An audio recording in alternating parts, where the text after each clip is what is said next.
खरं तर कालच 2,500 कोटी रुपये मुख्यमंत्री देवेंद्रजी फडणवीस यांनी घोषित केलेत आणि ते बँक खात्यामध्ये शेतकऱ्यांच्या देतोय। हा पहिला टप्पा आहे।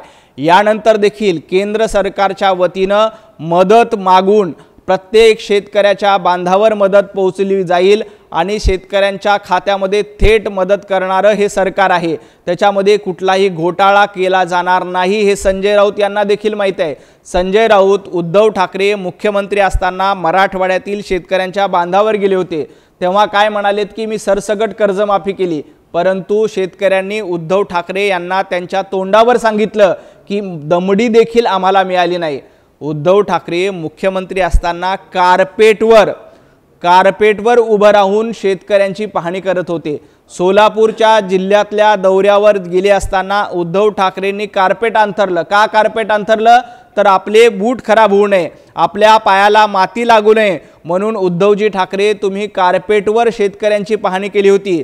तुमचं सरकार असताना तुम्ही कार्पेटवर ओला दुष्काळ बघायला गेला होता। आताचं सरकार तसं नाही, आताचं सरकार बांधावर जातं। तुम्ही कार्पेटवर शेतीची पाहणी करत होता, आम्ही थेट बांधावर उतरून आम्ही शेतकऱ्यांच्या खांद्याला खांदा लावून उभे आहोत आणि तुम्ही दिलेली दमडीची मदत देखील शेतकऱ्यांना मिळाली नाही, हे देखील वास्तव आहे।